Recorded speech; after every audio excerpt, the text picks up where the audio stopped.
बदनापूर विधानसभा मतदारसंघाचे आमदार नारायण कुचे यांची अनुसूचित जमाती कल्याण मंडळ महाराष्ट्र राज्य अध्यक्षपदी निवड। मतदारसंघातील शेवटच्या माणसाला न्याय देण्याचे काम करेल आमदार नारायण कुचे यांची घेतलेली विशेष मुलाखत। देवेंद्र फडणवीस यांचे मानले आभार। या मुलाखतीचा आढावा घेतलाय आमचे प्रतिनिधी संजय मुरकुटे, लोकहक्क न्यूज चॅनल जालना।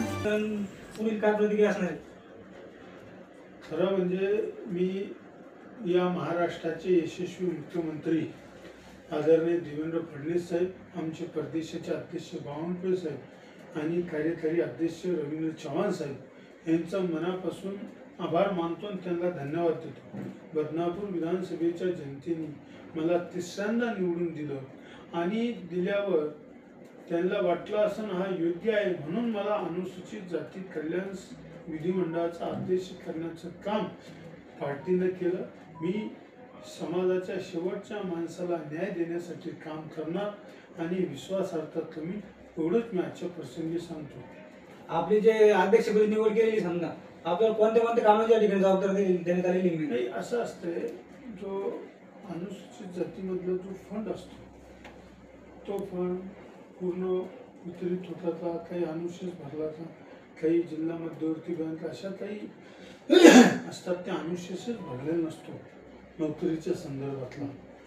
आणि विकास काम जिथं नाही होणार तिथं मी पुढे जाऊ शकतो, महाराष्ट्रात दौऱ्यात होऊ शकतो आणि सगळ्या समाजाला न्याय देण्याचं काम करू शकतो। आपल्या जालना जिल्ह्यातील 5 मतदारसंघ समजा महत्वाचे जालना, बदनापूर, घनसावंगी, परतूर असन असं वाटलं की कुणाला तरी कॅबिनेट मंत्री पदाची संधी मिळेल परंतु मिळू शकली समजा, त्यावर आपली काय प्रतिक्रिया असणार? नाही, पार्टीच्या अडचणी आहे।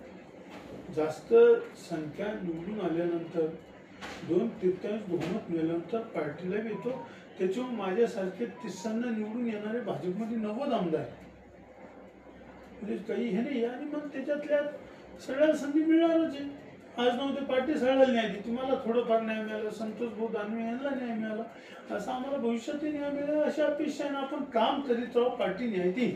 एक शेवटचा प्रश्न आहे, आज आपण समजा कल्याणकारी मंडळाचे अध्यक्ष आहे, भविष्यात जर आपल्याला मंत्री पदावर जर मिळालं समजा तर आपल्याला अध्यक्ष पदावर काम करायला लागेल का मंत्री पदावर काम करायला लागेल?